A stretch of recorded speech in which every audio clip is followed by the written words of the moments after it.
So we're kind of getting like screwed, right? On all of these movies, there's no great series or sequels. Apparently they're going to revitalize the Scream series, but obviously that didn't come out this year, so that's probably going to be next Halloween, which means that like 2020 looks great and 2019 not so much. Defeated by delicious fruit pie.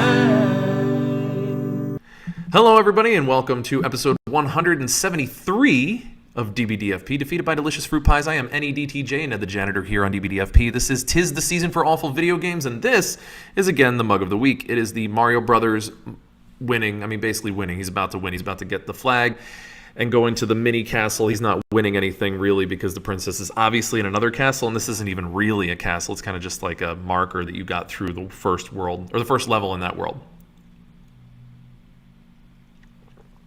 But it is filled with delicious coffee units. So how is everybody doing so far in this Halloween season? I call the Halloween season what it is. It's basically Halloween for me until Thanksgiving or Thanksgiving Eve. For the same reason that the Catholics have like a Christmas season. I don't see a reason why you should kind of just give up on Halloween after just one evening of going out and trick-or-treating. You know, All Hallows Eve or All Saints Day, whatever. I mean, there should be a series of weeks where we continue to explore and enjoy horror movies and cool shows about the undead and, you know, just general fall type stuff. It's still the fall season, although in a lot of places apparently there's going to be snow, especially in the New England area tomorrow. Apparently that's going to be cool. I do enjoy snow. I am excited for winter, but I don't want to rush winter coming in because fall has a lot of things to look forward to. And one of the things that I will talk about looking forward to is the movies. So the movie season has been better so far in the fall than it was in the summer because, let's face it, the summer sucked for movies. Now, you may disagree. You're wrong. That's fine. We'll both agree to disagree that you're wrong. There weren't really strong movies in 2019. Even the movies that were kind of a culmination of the things that had happened before that, Avengers was, it was okay. The last one was better, and there's no big Guardians of the Galaxy movie out this summer. Spider-Man came out. Apparently that was really good. Spider-Man's just not like a powerful movie, and it's certainly not enough to carry the summer. And then you have the fall, and you have Joker that came out, you have Zombieland 2 that came out, now you have Ferrari versus Ford that's come out. There have been some good things that have happened in the fall. The horror movies have been, That's one thing I will say, that the box office has really not done a great job. We had an app movie, Countdown I think it was called. I will see that if I have the opportunity, just because I like those kinds of like crappy teenage horror movies where everybody's going to die. But it reminds me of a movie from the 90s called .com for Murder, which was essentially the same thing. It's like The Ring, but like it was on the computer, and it was really, really bad. And I'm sure this one will be too. And I'm excited about that. Bad horror movies are a staple of any Halloween season. So you need to see the good movies, you know, like your solid George Romero movies, your Wes Craven movies, and John Carpenter movies. But you also need to give thanks before Thanksgiving for really crappy horror movies that are just your throwaway teenagers are going to die. Teenagers are going to die movie. And it's just fun. It's you know, candy movie, popcorn movie, whatever you want to call it. There's something to watch where you can just be like, wow, that's funny. Like Final Destination movies, like they're fun to watch, but it's more about the complex deaths and stuff like that. Apparently that's how the Scary Stories movie was, where it was just really neat death scenes and unique ways that they brought to light the things from the book and just kind of made them on the big screen. I was excited to see Zombieland 2. I saw the trailer for it, and I thought this might be almost as good as the first one. And it lived up to that expectation. It was almost as good as the first one. But knowing how good the first Zombieland movie was, that's pretty good. That's still much better than most movies, especially zombie movies. I mean, I didn't think it would be so hard to make a good zombie movie until I saw the 300 plus zombie movies that I've seen that have proven to me just how difficult that apparently is. That making shambling people And doing that poorly and not having a good storyline that really just involves people. Because the zombie genre, I know I've talked about this a bit before, but let me just dig into this a little bit, if I may. I mean, I don't see anybody saying I can't, so I'm basically going to. And I know that there's like a 10-second delay, but I don't hear you. So the zombie genre is a backdrop.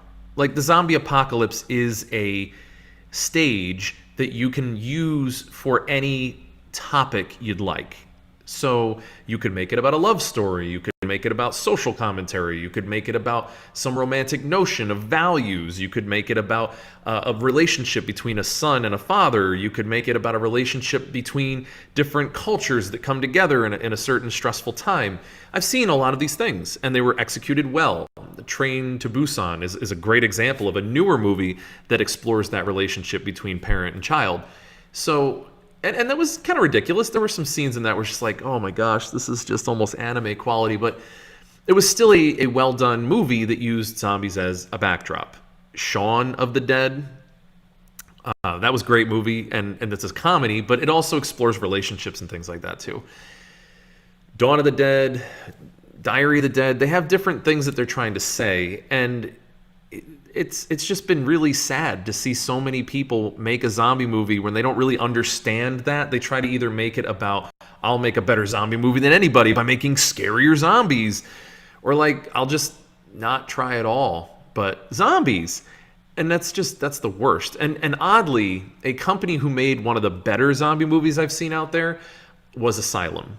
If you want to see a decent, newer zombie movie, a zombie apocalypse movie, Asylum made a pretty good one, and they make awful movies like on purpose, but their zombie movie was actually really well done, and I was really surprised because it did a couple of things. There were like a solid 2 or 3 things that happened in the movie where I'm like, wow, there were no tropes here. Like that's new.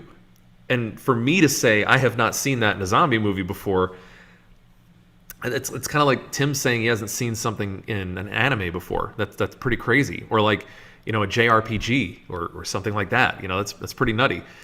So zombie movies as a genre could be done really well. It's sad to see that they didn't have a good zombie movie this year. We didn't have a Halloween sequel this year. We have to wait until 2020. So we're kind of getting like screwed, right? On all of these movies, there's no great series or sequels. Apparently they're going to revitalize the Scream series, but obviously that didn't come out this year. So that's probably going to be next Halloween, which means that like 2020 looks great, and 2019 not so much, which is very similar to the video game industry. So I have had a lot of conversations with people, and I've seen a lot of videos and reviews on games and things coming up in 2019 for the holiday season. Bundles for the Nintendo Switch, and like great deals on games for the PS4, and I mean, it's all crap. Right, because we know this generation is dead. It's lame duck. All the systems right now, except for maybe Nintendo, because who knows what they're doing.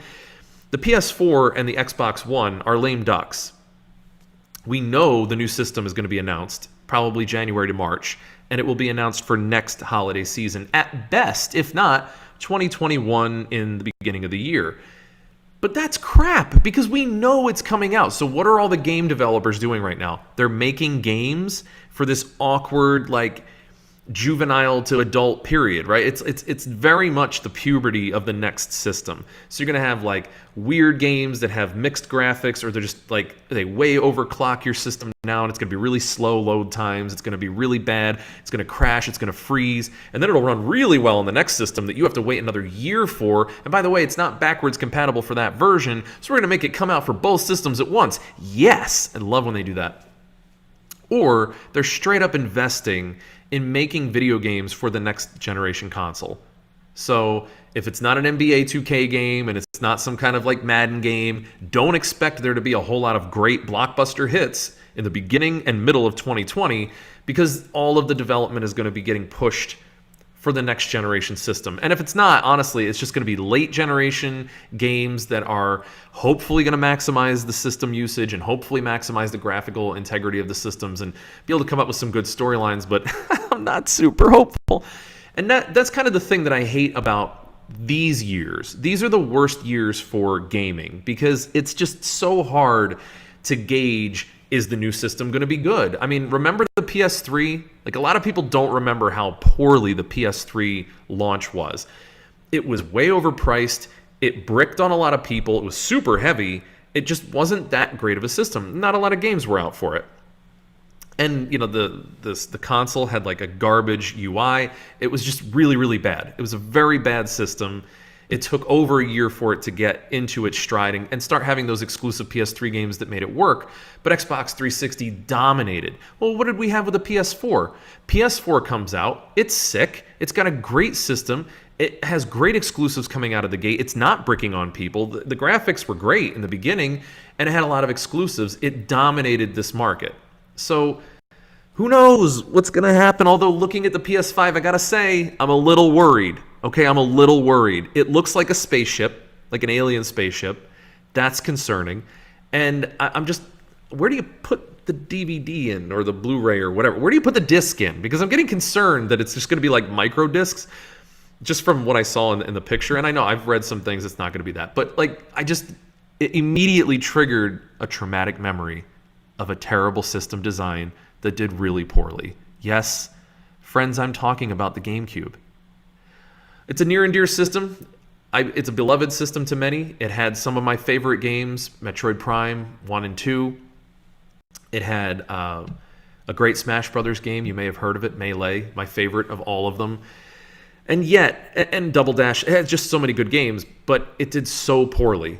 The GameCube just was a mess system. And aside from Luigi's Mansion, and for some of you, Super Mario Sunshine, it was not a great system. And the Wii made it obsolete immediately by having GameCube controller ports built into the original Wii and having the ability to play your GameCube games on the Wii directly. So the GameCube just it was in, it was out. You know, even the Wii U didn't have that kind of humiliation because the Switch doesn't play Wii U discs. I don't know if you mentioned or if you noticed this or not. You can't put DVDs and Blu-rays into the Switch.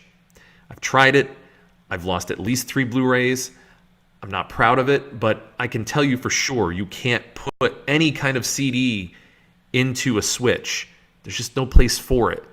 It reminds me, there was this picture that I saw, and on the beginning part, it was like those kids games where you put the star in the star-shaped hole, and you put the square in the square-shaped hole, and you put the cylinder-shaped hole, and it says, kids need this so that they don't do this. And then the next picture was a bunch of people standing around a car trying to put a box spring in it. But like, for real.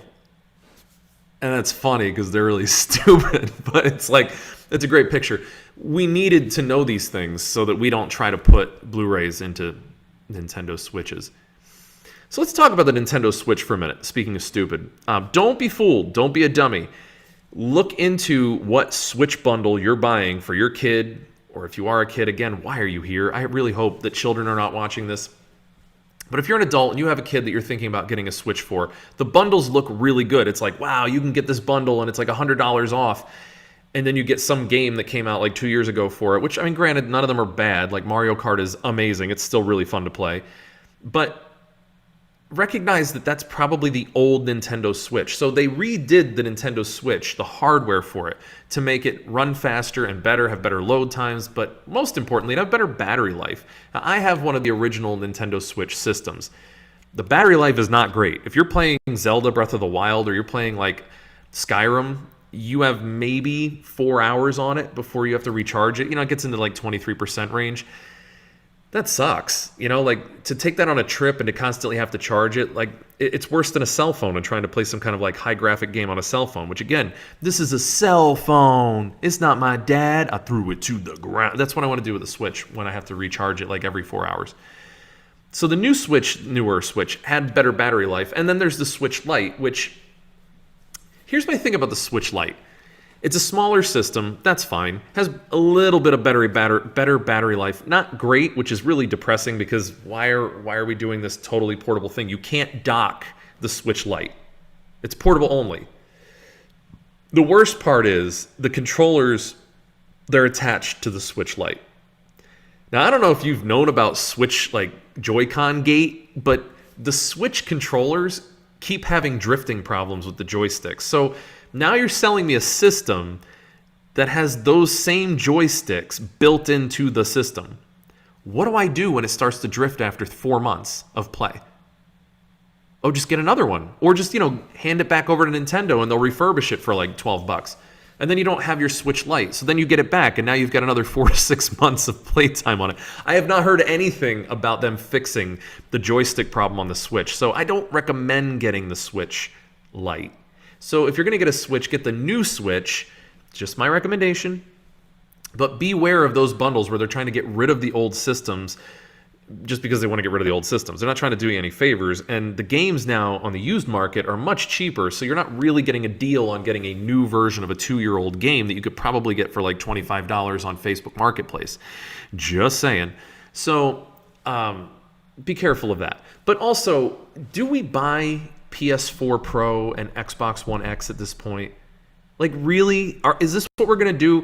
For the holiday season, you're going to buy that system, and then next year, you're going to buy the next console system. And then again, but do you wait and you get this system now because it's the best version of this console, and then like you don't buy the new generation console for another year after it's been out so that you make sure you get out all the kinks and you don't get the red ring of death or whatever that is going to be called when your system bricks in the next generation after like update 2.5. Like, this is tough, and it's tough to know that. If you're like me, I bought the PS4 exactly 1 year after it came out. I'm happy I did that, honestly. There were more games for it. The games that came out in the beginning were super cheap, so I could buy those and play those for like next to nothing.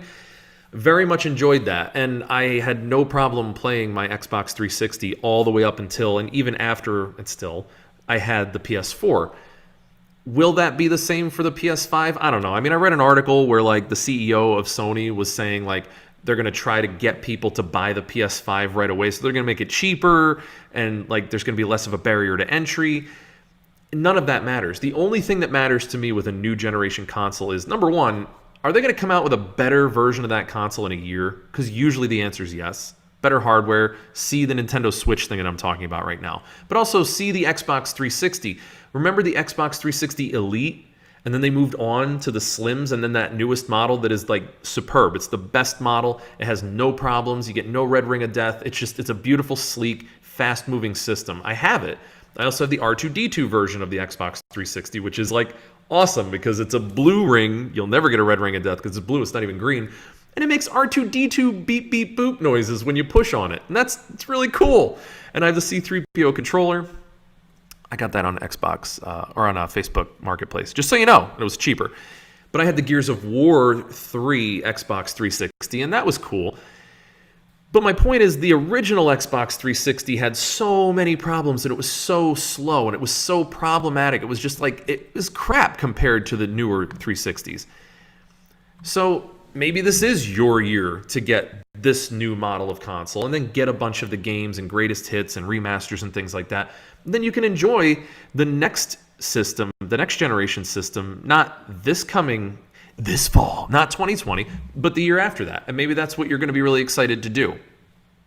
I can tell you, you can't lose if you wait. You can definitely lose if you gamble with getting a new system and all the new games that come out for it right from the very beginning. DLC is getting like really crappy, and you're starting to see like that you're basically paying for the full version of the game. After you already paid your $60, you're paying another $20, $30 for the rest of the content, or you wait a year and then you get the greatest hits version that has all the DLC built in for $50. So you can't lose for waiting, right? Like, and I will say that if you have Xbox Game Pass, which is really, really good, actually, I didn't think it was going to be good. You're getting brand new games that are coming out for Game Pass, which is awesome. I played Blair Witch. Speaking of the holiday season, the Blair Witch video game is very cool. It's really neat. You can get a lot of achievements in the like very beginning just from like picking stuff up. But it's neat. Like if you're into just finding everything and not moving too quickly and you don't mind the jump scares, the graphics are really nice. There's a cute dog in it. And you can actually you can make a better relationship with the dog. It's sad to me that it has a better system of having a relationship with your dog than you do with dog meat in Fallout 4, even though Fallout 4 was essentially being peddled as like, look, it's a game where you get a dog. Blair Witch does it better. So recommend that. But then also Outer Worlds. I loved the Outer Worlds, and I'm still playing it. I think it's like a really good game, and it's free with Xbox Game Pass. Now, obviously, it's not the DLC and things like that, but like if I really like the game and I play through it and I beat it, and then there's like a lot of great DLC maybe I'll buy it later, maybe digitally, probably not, probably I'll buy a physical copy, and I'll play through the DLC then and not feel bad that I spent money on that. So I think if you have a backlog and you're like me and you could build a log cabin with all the backlogs you have, like you really could play for the next year and a half and then see the landscape, see how the new generation of systems are.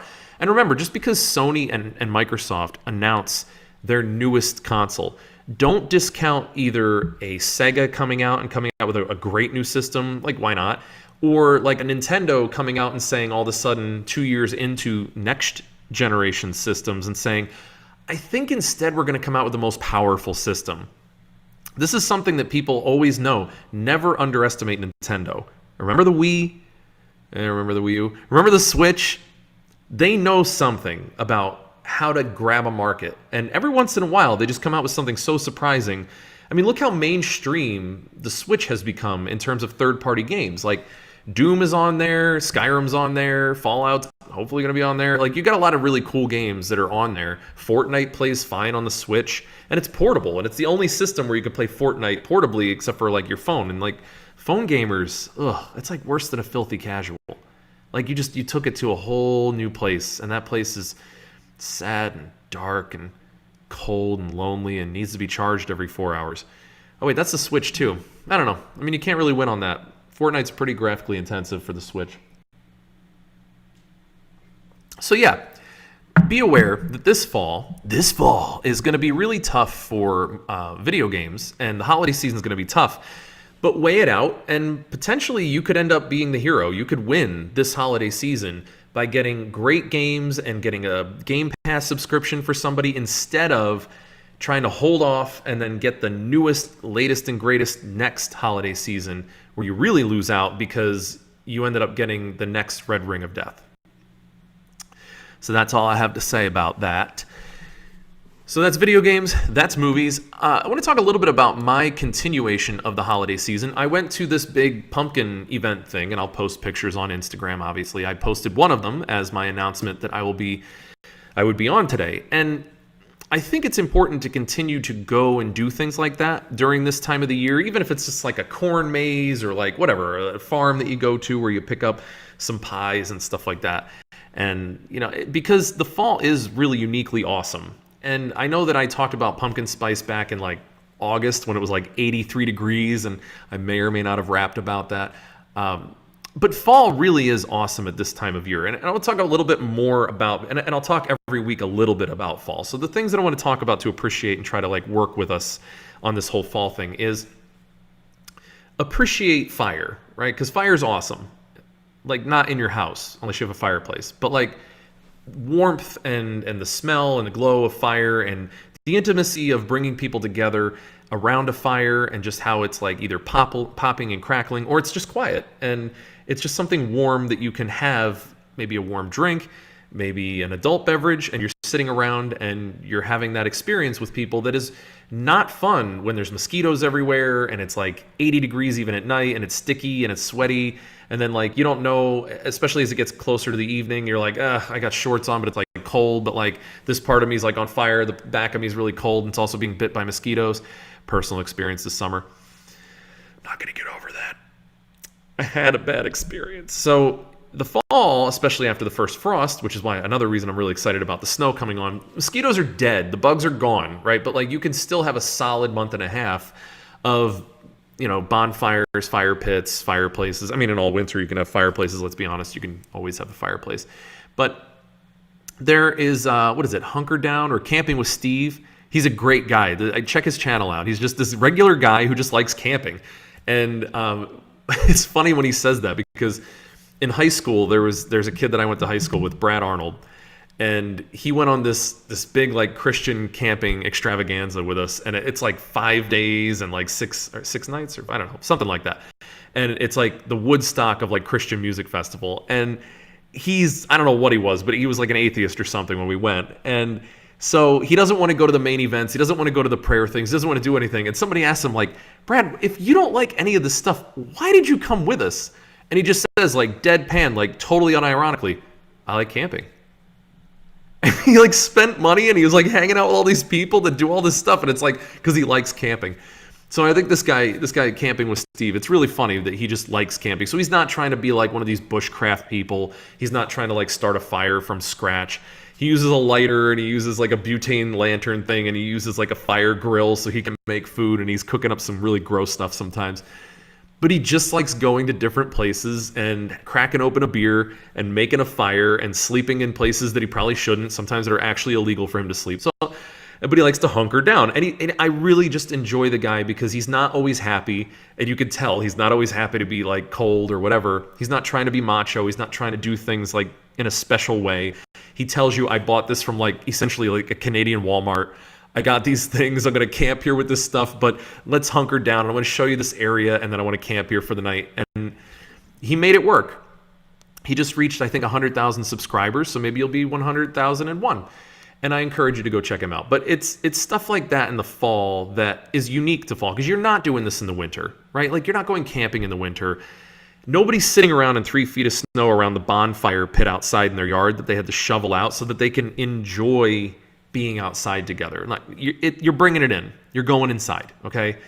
But the fall gives you that time in between where you can enjoy outside, you can enjoy being inside, you can still go for a run during the day. You're maybe going in the gym at night to work out, but you're figuring that out. It's darker at night, so it's not so much like the summer where everybody wants to be going out and doing things until like 8 o'clock, 9 o'clock at night.